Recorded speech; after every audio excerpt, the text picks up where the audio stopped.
The lobby smelled like pine and lemon polish, the kind of clean that tries too hard to feel like cheer. Through the glass, I could see fat flakes drifting under the streetlight, sticking to the shoulders of people hurrying home with last-minute gifts. "Mark?" "Conference room C," the receptionist said, her voice pitched too bright for Christmas Eve. I followed the garlanded hallway past the 12-foot tree we'd bought from the union guys across town, the baubles reflecting me in warped little circles, older, tired, 20 winters heavier. Outside the conference room, I paused long enough to hear my pulse in my ears and the faint hiss of the HVAC. Then I opened the door. Cynthia Rhodes was already seated at the end of the table, the city lights behind her like a crown of cold stars. She didn't stand. Brad Nolan from HR smoothed a stack of papers as if he was ironing a shirt. "Thanks for coming in, Mark," Cynthia said, clasping her hands. "We'll keep this brief." I shut the door softly and took the chair farthest from the thermostat. The room always ran 5 degrees too cold, as if designed to make you agree to anything just to get out. "Let's not dance around it," Brad said, eyes on the documents instead of me. "There have been some strategic decisions. We're restructuring." The word hung in the air like breath on a window. Cynthia nodded, business school serene. "We're parting ways," she added, as if she were announcing the weather. I watched the corner of her mouth for a tremor and saw nothing. I remember thinking, bizarrely, that she had chosen a tasteful lipstick for the occasion, a subtle mauve that matched her pearl earrings, as if firing someone required coordinating accessories. 20 years compressed into a single second and snapped. The floor didn't vanish, it tilted, a slow, malicious slide. "After everything?" I heard my voice ask, calm like it belonged to someone else. "Tonight?" Cynthia tilted her head.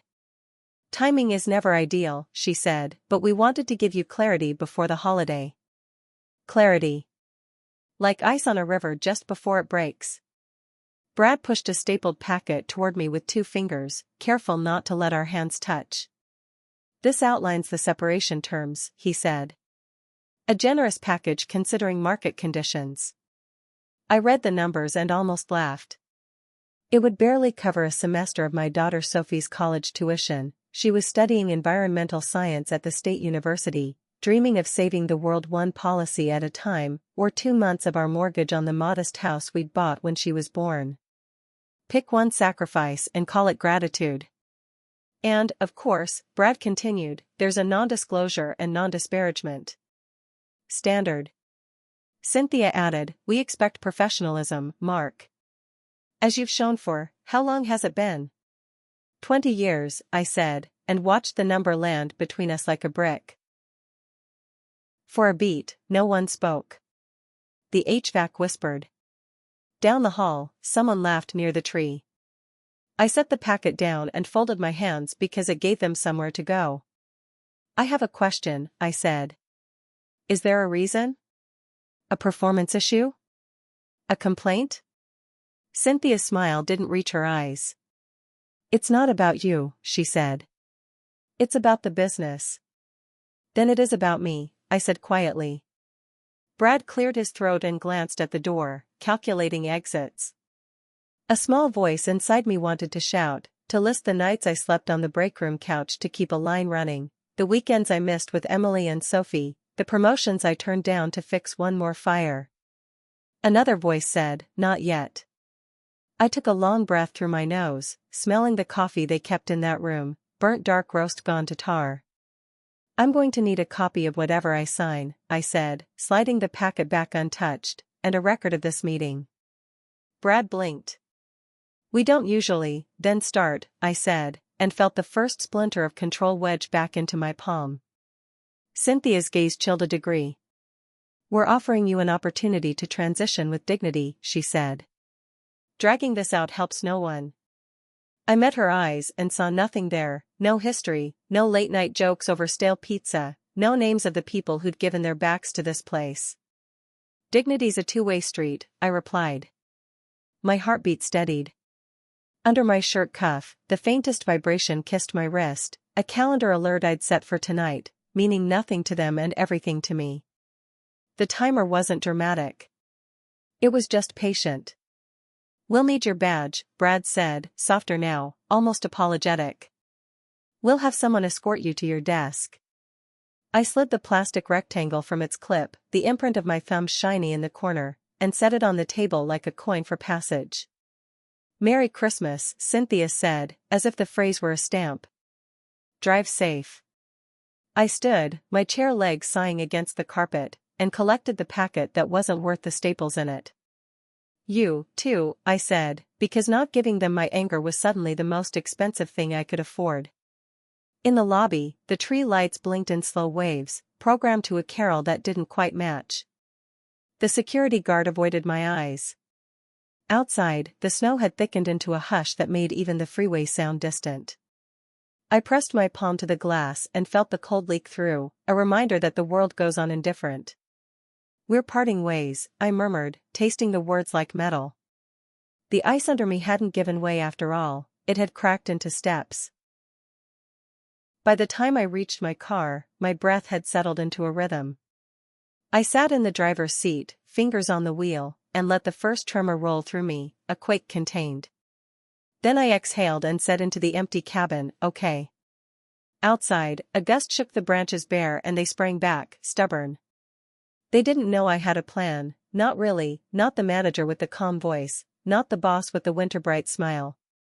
The plan wasn't revenge. It was a rope I'd braided over months, in case the river finally broke. And as I turned the key, I realized I hadn't fallen, I'd just reached the bank where the past ends and the story begins, mine, and the 20 years that led me here. When I first walked through the doors of the company, the place smelled of oil and cardboard. I was 23 and broke, fresh out of a failed attempt at college, looking for a paycheck that wouldn't bounce.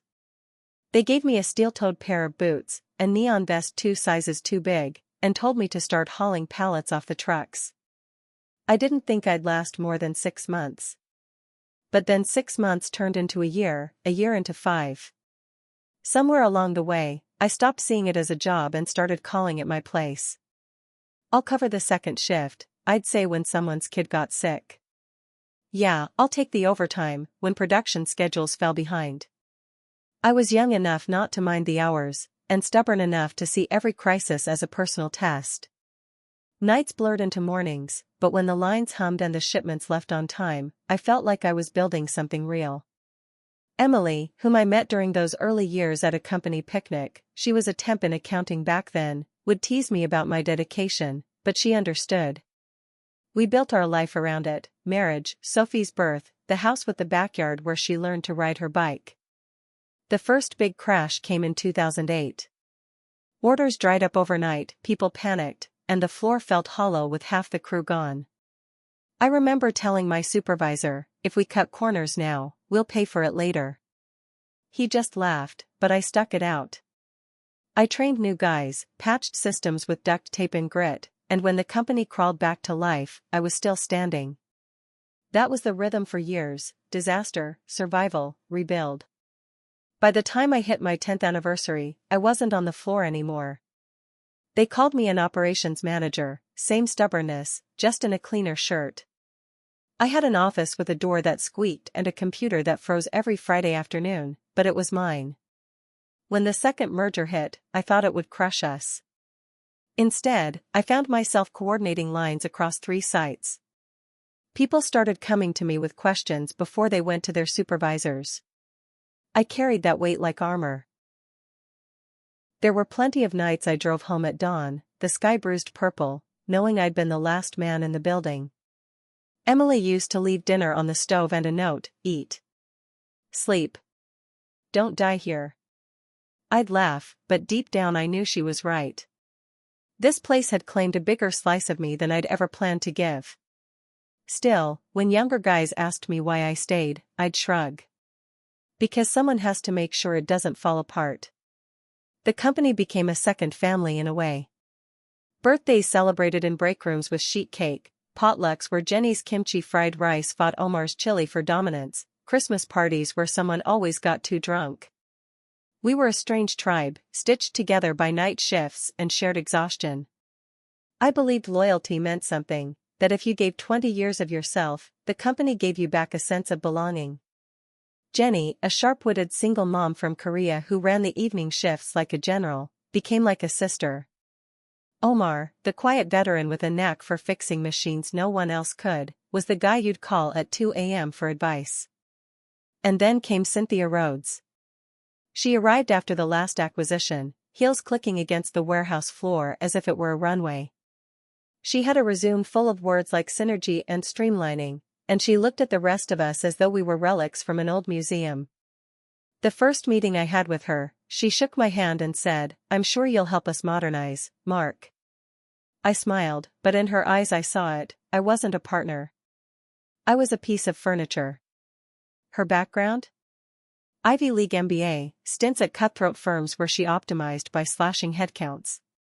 Rumors said she'd left her last job amid whispers of scandals, but no one dug deep enough. Still, I told myself she'd learn.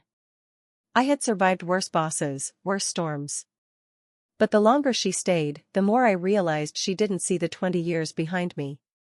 She only saw the line item I represented on a budget sheet. And a line item is easy to erase. That was when the loyalty I'd worn like armor began to feel like a target painted on my chest, and the ground I thought was solid started to shift beneath me. It started small, so small I almost convinced myself I was imagining it. One afternoon, Cynthia called me into her glass-walled office. She gestured toward a young man hunched over a laptop at the side table. "Mark, this is Tyler Quinn. He's a consultant. I'd like you to walk him through your daily processes." I frowned. "Processes?" "Yes," she said, eyes already sliding back to her screen. "Scheduling, shift allocation, supplier logistics, you know, the things you do so well." Just until he's up to speed. It didn't take a genius to hear the subtext. Tyler was polite enough, even grateful. "She told me you're the best person to learn from," he said. But his questions weren't casual. He wanted the whole playbook, how I kept the lines moving, how I handled overtime disputes, even which supervisors I trusted to make calls when I wasn't around. After the third session, I caught myself thinking, I'm training my own replacement. Tyler was fresh out of business school, eager and ambitious, but green. He didn't know the real grit of the floor, the way machines could fail at the worst moments or how to motivate a tired crew with more than spreadsheets. Then came the report. Cynthia slid a folder across the table in a meeting that smelled of burnt coffee and toner. "Mark, I need you to sign this," she said lightly. I opened it and froze. It was an overtime log dated 3 weeks earlier, claiming we had properly compensated staff for holiday coverage.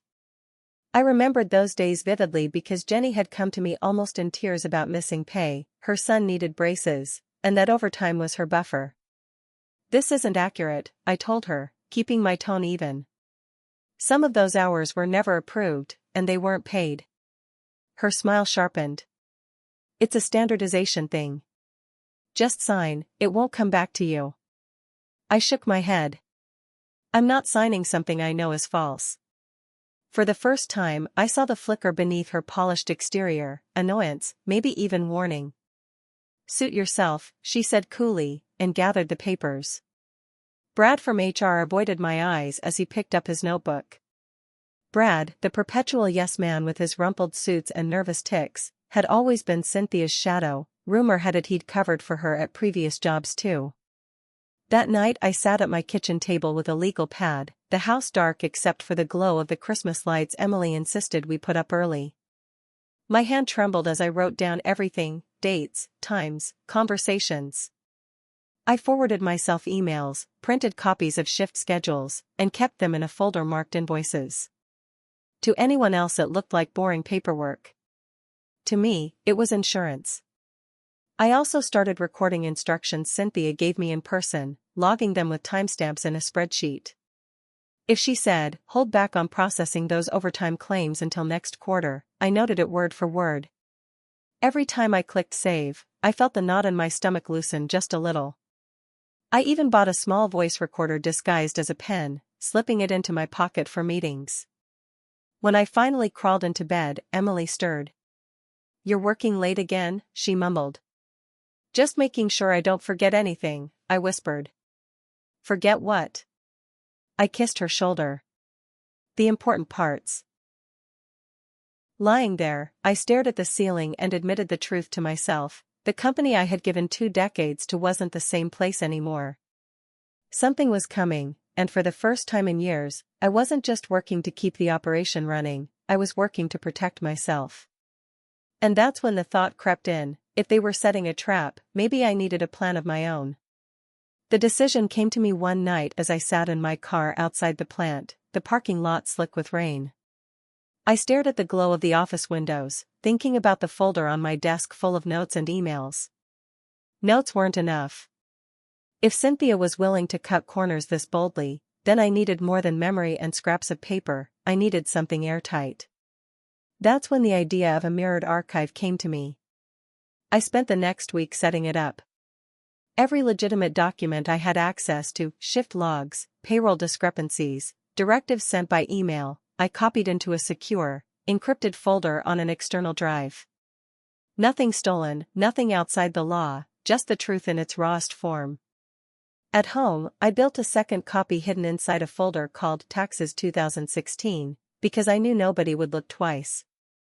Each night, after Emily and Sophie went to bed, I sat in the dim light of my office carefully labeling files, making sure the metadata stayed intact. Sophie, now 18 and full of teenage fire, would sometimes peek in, "Dad, you're turning into a spy novel character."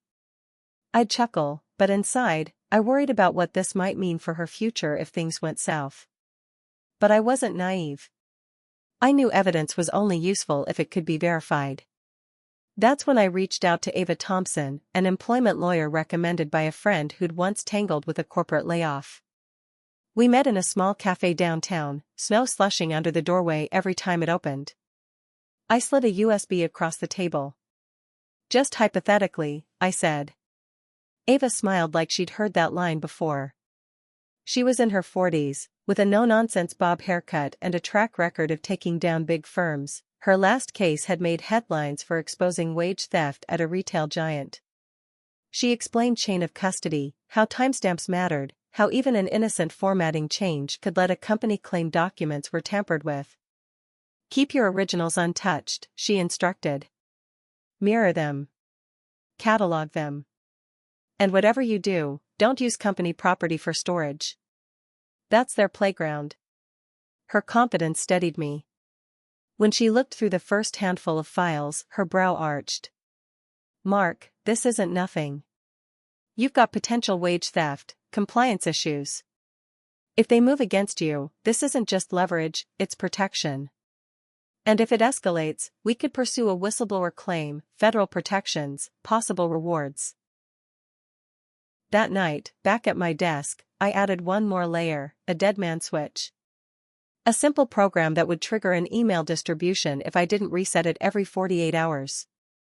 I filled the outgoing message with the most damning evidence: Cynthia's directive about parking overtime claims, the unsigned logs, screenshots of Tyler's training schedule. The recipients? The board of directors, and one more name Ava urged me to include, Walter King, the retired founder who still held a significant share of stock. Walter had built the company from the ground up. If anyone hated seeing it gutted, it would be him. He'd started it in a garage in the 80s, turning it into a mid-sized logistics powerhouse through sheer will. As I set the timer for the first time, my hands shook, not from fear but from clarity. For once, I wasn't waiting for their next move. I was preparing mine. The next morning, as I walked past Cynthia's office, she was laughing on the phone, her heels kicked off under her desk. To her, I was just another name on a spreadsheet, another expense to be streamlined. She didn't know that every step she took closer to me was a step toward the wire I had already strung beneath her feet. For the first time in weeks, I felt a strange calm settle in. They thought they were tightening the noose. What they didn't realize was that I had already woven a rope of my own, and it wasn't around my neck. It was a lifeline, waiting for the moment I'd need to pull it. And deep down, I had a feeling that moment was coming sooner than anyone expected. The email came mid-afternoon on December 24. "Mark, quick meeting to discuss holiday scheduling. Conference room C, 5 p.m. I almost laughed when I read it. holiday scheduling? At 5 o'clock on Christmas Eve? Still, I knew better than to ignore it. I deleted the message, grabbed my notepad, and forced myself to walk toward the conference wing like nothing was off. The hall was quiet, too quiet. Most of the staff had already gone home, the air thick with the scent of pine from the lobby tree. When I opened the door, Cynthia was already there, sitting primly at the far end of the table, her hair pulled into a severe bun. Brad shuffled papers at her side, his tie slightly askew. There were no holiday calendars, no shift charts. Just 2 manila folders on the table, and their expressions told me this wasn't about Christmas at all. "Mark," Cynthia said, her tone syrupy, "thank you for coming in. We'll make this brief." She gestured toward the empty chair opposite her. I sat, sliding my sleeve just enough to tap the hidden button on my smartwatch. The soft vibration told me the recorder was running. My palms were cold, but my voice stayed even. "What's so urgent it couldn't wait until after the holiday?" Brad cleared his throat. "We've reviewed certain matters related to restructuring. There are some changes we need to implement immediately." He avoided my eyes, focusing on the folder as though it might swallow him whole. Cynthia leaned forward, lacing her fingers like a teacher about to scold a child. "We wanted to speak with you privately, so as not to disrupt the team during the holidays. This is a delicate matter." I stared at her, fighting the urge to smirk. Delicate? This was a setup. I knew at the moment I saw the bare table.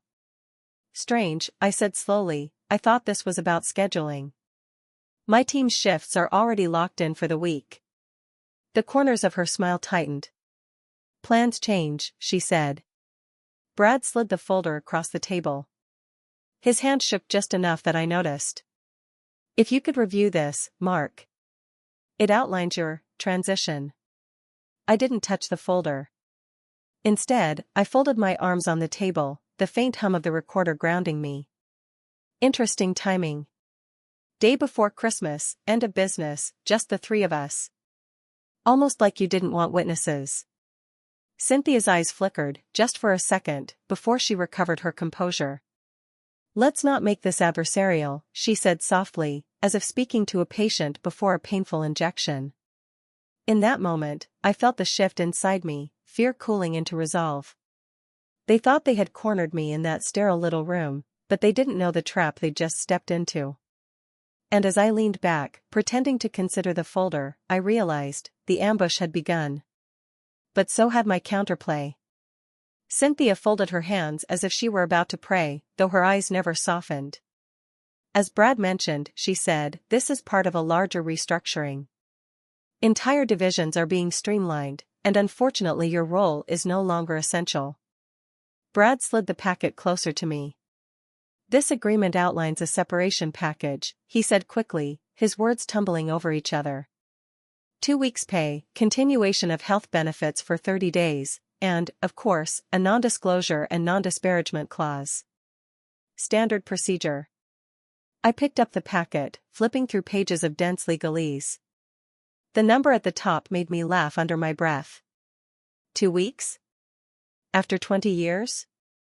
I asked, raising my eyes. Cynthia tilted her head, unmoved. "Market realities, Mark. Most people in your position don't get anything at all." I set the packet back on the table. "So you expect me to sign away my voice in exchange for less than a mortgage payment?" Her smile thinned. "I expect you to understand that cooperation makes life easier for everyone. Resistance, on the other hand," she paused just long enough to let the silence curdle, "can draw unwanted attention to past discrepancies. Perhaps even violations of company policy." It was a threat, thinly veiled, and my chest burned with the effort of keeping my expression calm. "Violations?" I said, leaning forward. "Do you mean the overtime logs you asked me to falsify? Or the timesheets that mysteriously lost hours?" Brad shifted uncomfortably, tapping his pen against the table. Cynthia shot him a look sharp enough to cut paper. "No need to get defensive, Mark. We're simply giving you an option to leave with dignity." I let a small smile curl at the corner of my mouth. If that's the case, then I'd like a copy of the meeting notes. For my records. Brad blinked. We don't normally, then make this the first time, I interrupted, my voice steady. Because I'm not walking out of here with only your word as evidence of what was said. For the first time, I saw Cynthia's composure falter. Just a flicker, the faintest twitch in her jaw before she gathered herself again. We'll see what can be arranged, she said evenly. I leaned back, folding my arms. Inside, my heart hammered like a drum, but outwardly I kept the mask on. They thought the NDA was bait and the threat would corner me. Instead, they'd given me exactly what I needed, a record that this wasn't a resignation, it was a firing. And as the silence stretched in that sterile little room, I knew something they didn't. The real trap had already been set, and soon the rope would start to tighten, but not around my neck. The box they gave me was too small for 20 years. I crammed in a chipped mug with the company logo half rubbed off, a framed photo from the 2012 summer picnic where we'd all played softball in the mud, me with mud-streaked cheeks, grinning beside Jenny and Omar, and a stack of binders no one else would want but I couldn't quite leave behind. Each item scraped against cardboard with a sound like sandpaper, louder in the silence of my office than it should have been. As I closed the flaps, I caught sight of the blank wall where Sophie's crayon drawing had hung for years. Emily had helped her scribble the words "Go Dad" in purple marker. The tape left a faint rectangle of dust. I stared at it until my throat tightened, then pulled the box into my arms and headed down the hall. The lobby looked festive, almost mocking. Twinkle lights wrapped around the banister, the pine tree glowing as though nothing in the world could be wrong. Security avoided eye contact as he held the door open for me. Outside, the snow was falling hard, muffling the lot in white. My breath fogged the windshield as I set the box on the passenger seat and sat there, hands idle on the wheel, listening to the distant hiss of tires on slush. I dialed Emily before I could lose my nerve. She answered on the second ring. "Hey, you almost home?" Her voice was warm, expectant, untouched by what had just happened. I swallowed hard. "No. My voice cracked. They let me go. Today. Just like that." For a moment, there was only silence. Then, Mark, the softness in her tone nearly undid me. I pressed the heel of my hand to my eyes, ashamed of the sting. "I don't know who I am without this job," I whispered. "It's been my whole life." "You're my husband," she said firmly. "You're Sophie's dad. You're more than that building. Come home. We'll get through this together." Emily, my anchor for 19 years, had her own career as a teacher, but she'd always been the one to remind me of balance. Lately, she'd worried about my stress, urging me to take vacations we never did.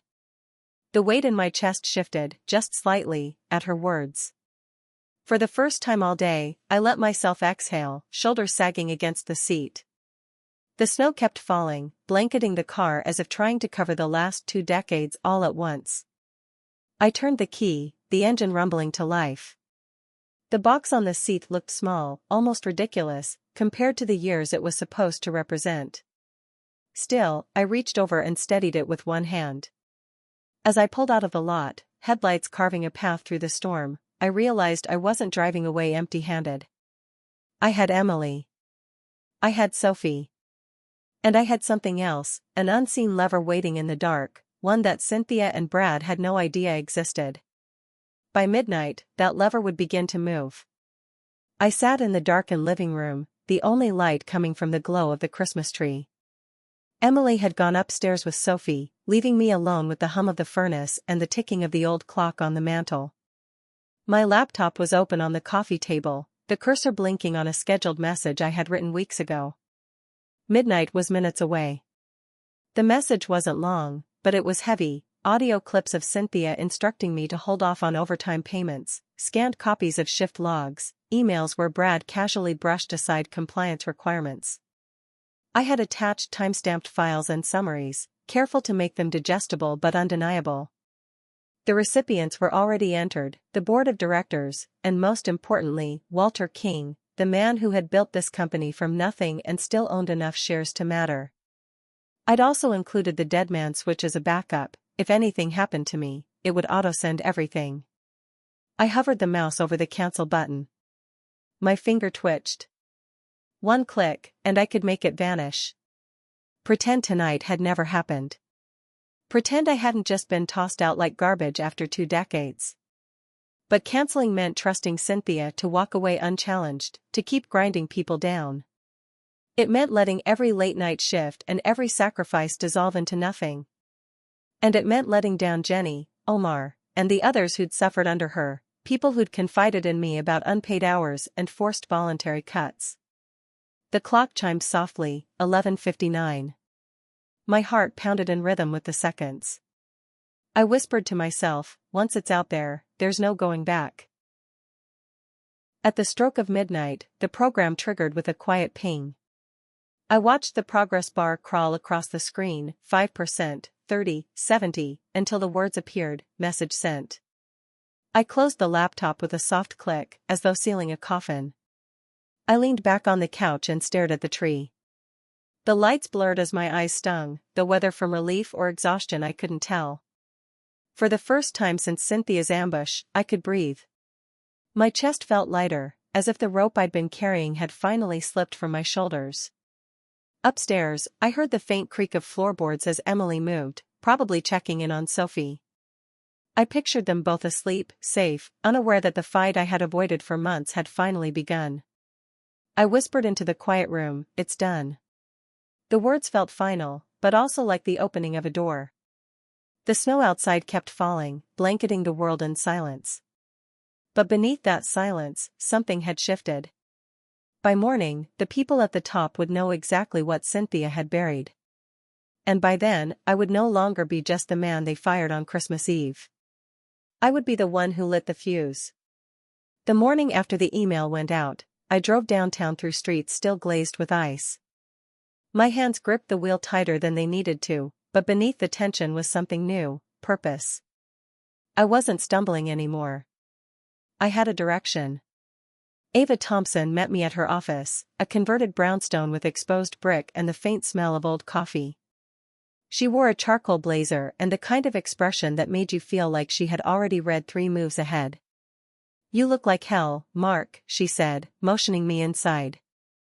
"Thanks," I muttered, setting the thick folder of documents on her desk. "Merry Christmas." She arched an eyebrow. "Let's see what Santa brought me." For the next hour, she combed through my files. I watched her eyes move line by line, pausing at highlighted emails, at payroll discrepancies, at the shift journals I had copied by hand. Finally, she sat back, tapping a pen against her notebook. "This isn't smoke, Mark. This is fire. Wage theft, falsification of records, retaliation, it's all here. We can add forgery if they try to counter with fake docs." I swallowed. "So, what's next?" She didn't hesitate. "First, we file a formal complaint with the State Labor Department. That forces their hand to investigate. Second, we draft a demand letter to the company citing breach of contract and wrongful termination. And third," she pointed to the flash drive sitting between us, "we prepare for the possibility of independent audit. That way, if they try to bury this, it doesn't stay buried.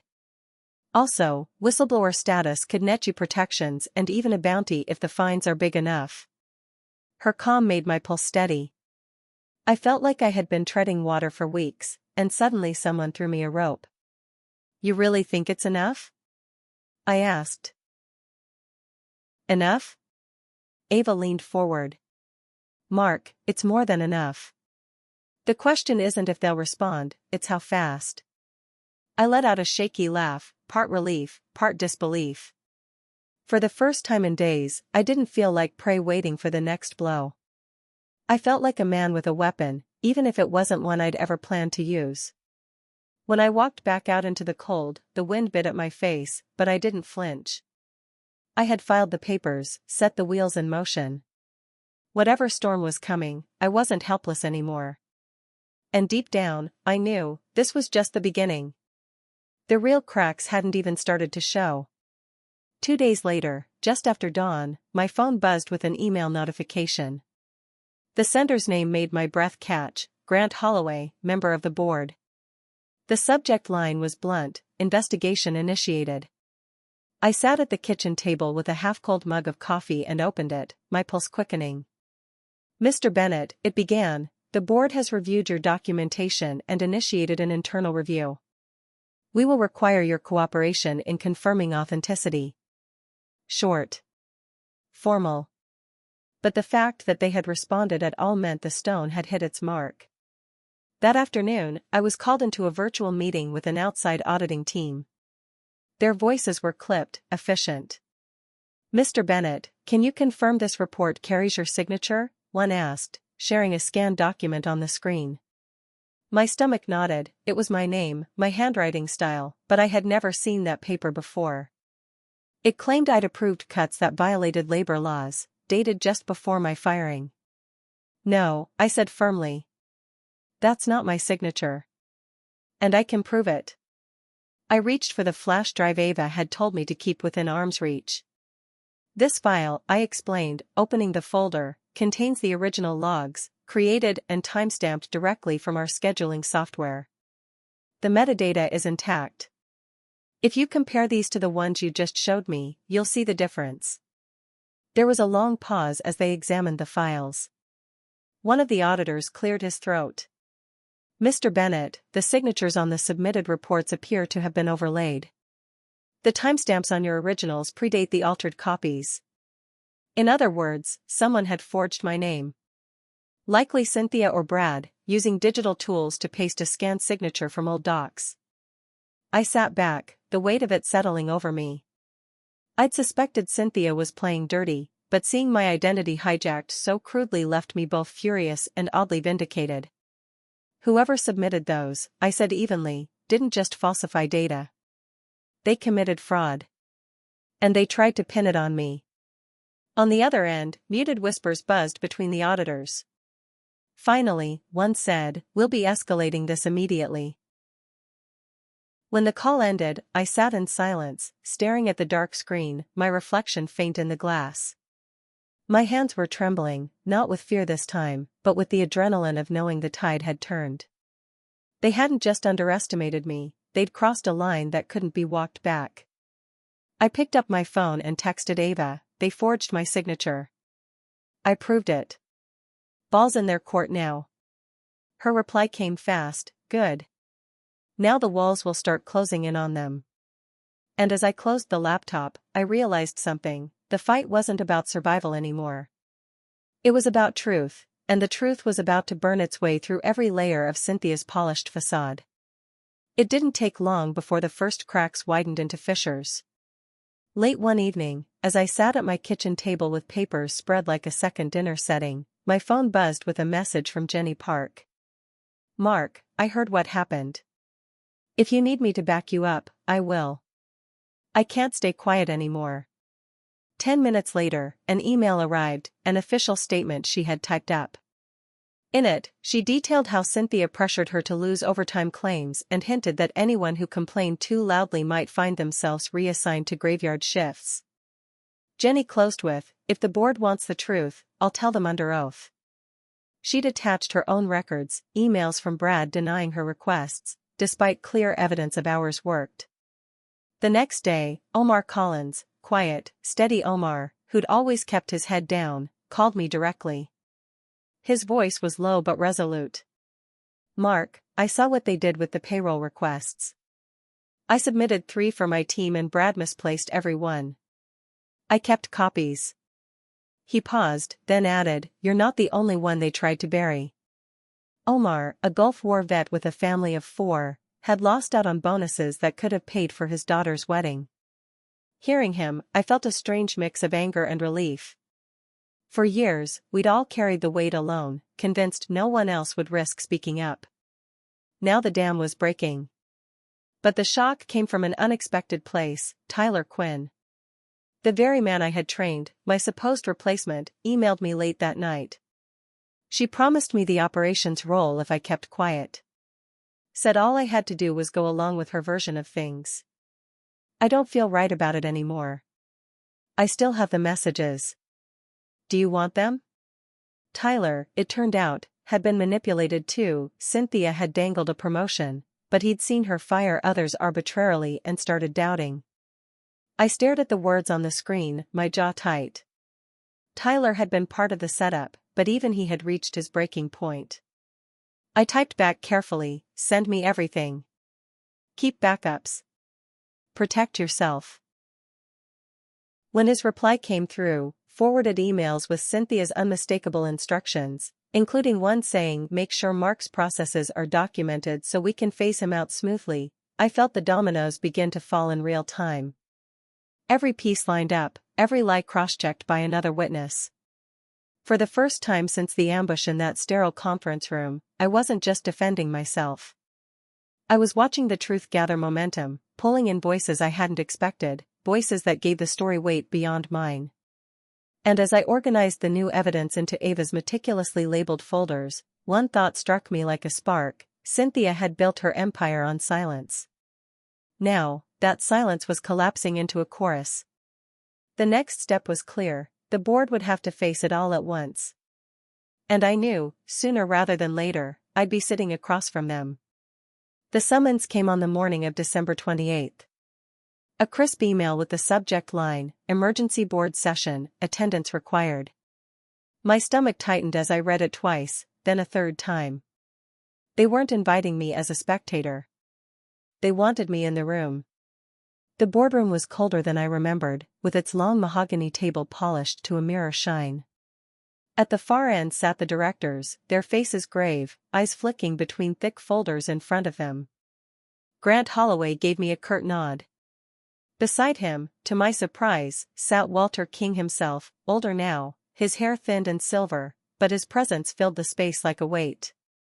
Walter, in his 70s, had semi-retired to a cabin upstate but still monitored the company he loved. Cynthia was already there, her blazer perfect, her smile forced thin. Brad perched beside her, pale and fidgeting with his pen. I took the seat offered to me at the opposite side of the table, my briefcase heavy with the evidence Ava had prepped. "Mr. Bennett," Grant began, "thank you for joining us. We're here to address some troubling findings." Cynthia jumped in quickly, her voice polished and sweet.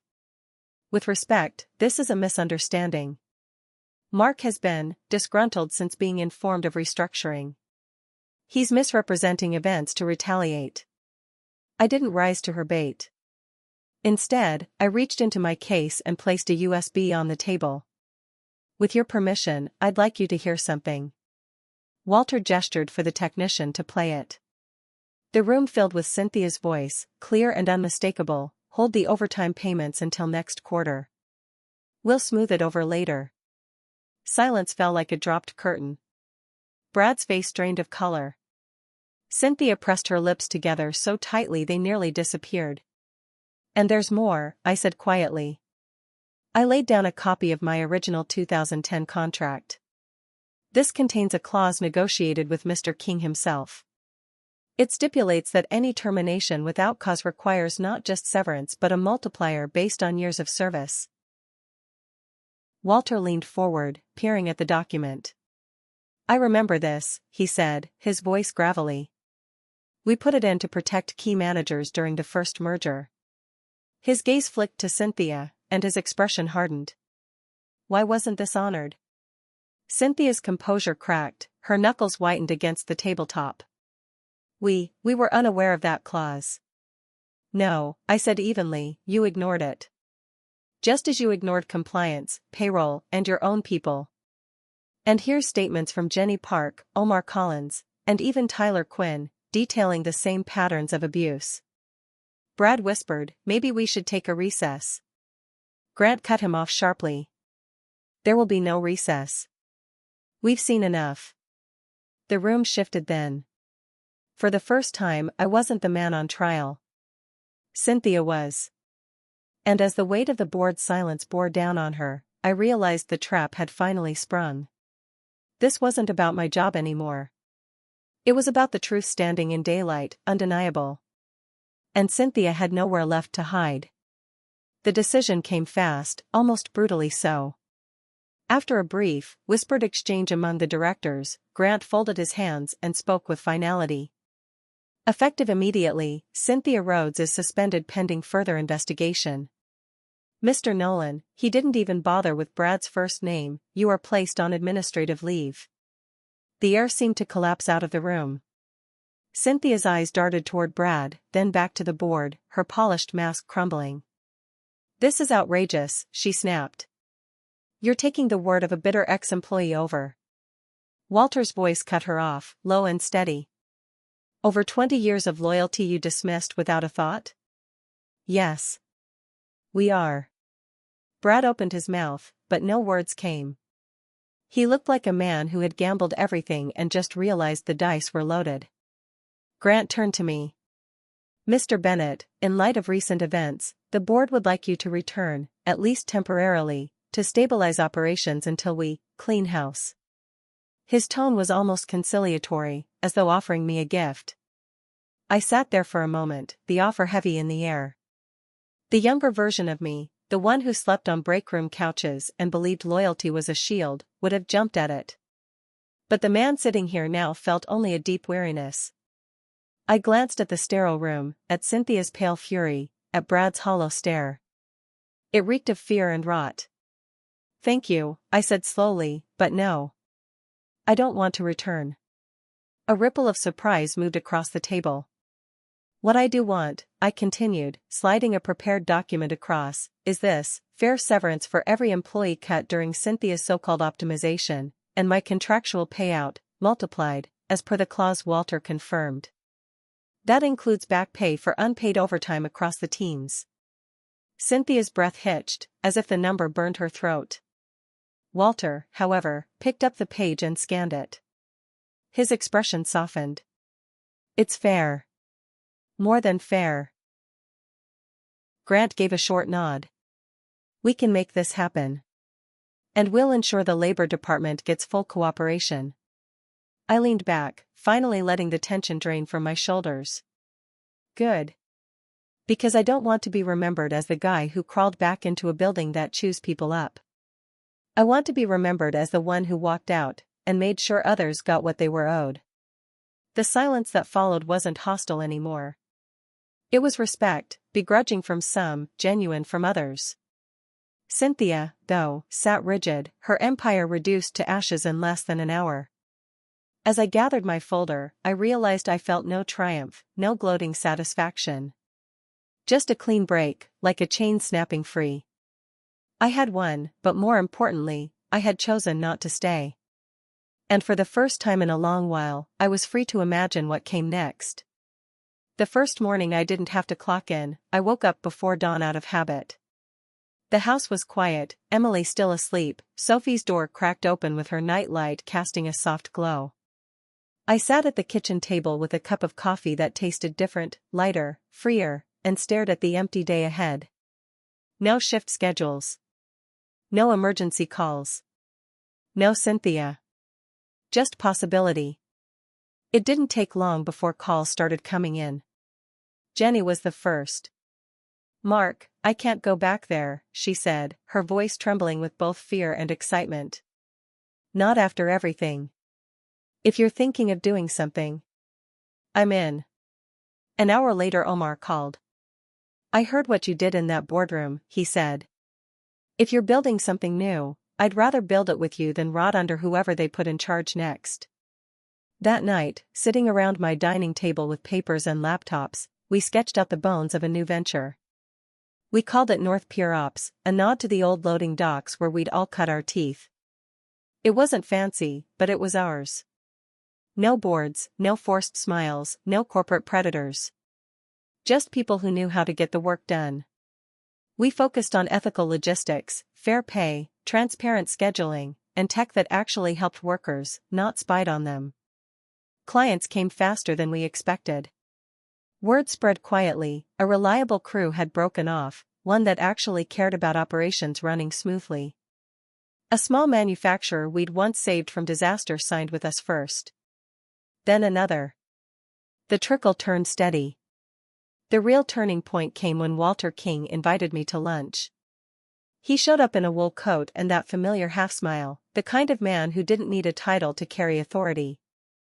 "Over soup and bread," he said, "I like what you're building. You've got integrity, and that's rarer than profit these days. Let me introduce you to someone who believes in backing people, not companies." Through him, we met an investor who gave us the runway to expand. Suddenly, North Pier Ops wasn't just surviving, it was alive. Each morning, I woke up with that same buzz I hadn't felt in years. Not dread. Not obligation. Excitement. We hired more former colleagues, created profit-sharing plans, and even sponsored Sophie's college club for sustainability projects. Emily noticed it too. "You're smiling again," she said one night as we cleaned up dinner. I didn't realize how long it had been since I saw that. She was right. I hadn't realized it either. Looking back at the crumbling empire I'd left behind, I understood something Walter told me as we parted that day: sometimes loyalty isn't about staying. Sometimes it's about knowing when to walk away. And with every new client, every late-night brainstorming session with Jenny and Omar, I felt it in my bones: I had chosen the right path. Not just for me, but for everyone who deserved better. Snow fell softly outside the living room window, the flakes swirling in the glow of the porch light. Inside, the house smelled of cinnamon and pine. Emily was in the kitchen, laying out a tray of her gingerbread cookies, while Sophie twirled around the living room in fuzzy socks, laughing as the tinsel she had draped over herself slipped to the floor. The fire crackled, warm and steady, and for the first time in a year, Christmas didn't feel like a wound. It felt like home. I sat by the tree, adjusting a crooked ornament Sophie had made years ago out of cardboard and glitter. My hands didn't shake anymore when I looked at reminders of time passing. They felt steady, certain. Emily leaned in from the kitchen doorway and smiled. "Different Christmas than last year, huh?" "Better," I said, and meant it. North Pier Ops was thriving, with contracts that paid the bills and then some. We'd even donated to local charities, helping families hit by layoffs. After dinner, we exchanged small gifts, the kind that carried more thought than price. When I opened a neatly wrapped box and found a leather notebook inside, Sophie grinned. "So you can write down your own stories now, Dad." I hugged her tight, breathing in the scent of sugar cookies still clinging to her hair. It was later, after the laughter faded and Emily put Sophie to bed, that I noticed the envelope tucked beneath a plate of cookies on the table. No name, no return address. Just plain paper sealed with a careful fold. Curious, I slid it open. Inside was a clipping from the business section of the local paper: "Former CEO under investigation for fraudulent records." The article detailed Cynthia's indictment, facing charges of fraud, embezzlement, and witness tampering. Brad had turned state's evidence, spilling everything to avoid jail. Cynthia's streamlining had been a cover for pocketing bonuses meant for workers. No signature, no note. Just the stark headline and a quiet message between the lines. I sat back in the chair, the firelight flickering against the print, and let the weight of it settle. Cynthia's empire had finally collapsed under the weight of her own lies. Last I'd heard through the grapevine, she was fighting the case from a rented apartment, her high-flying lifestyle in ruins. Emily walked in and caught me staring at the clipping. "Good news?" she asked softly. I folded it and slipped it back into the envelope. "Closure," I said. And it was true, not gloating, not revenge. Just an ending I hadn't needed to chase. I looked around the room, the lights, the warmth, the people who mattered. Everything I had almost lost in the noise of 20 years. And I realized something I wished I'd known earlier: a plan isn't a weapon you keep hidden for vengeance. It's a lifeline you weave for yourself, thread by thread, so when the ice finally cracks, you don't drown. This Christmas, I wasn't the man who got fired on Christmas Eve. I was the man who built something new, who found his way back to the things that mattered most. And as the fire burned low, I whispered a quiet promise to myself: never again will I let them take more than they're owed. From now on, I'd teach Sophie the same: loyalty to yourself first, and build empires that lift people up, not grind them down.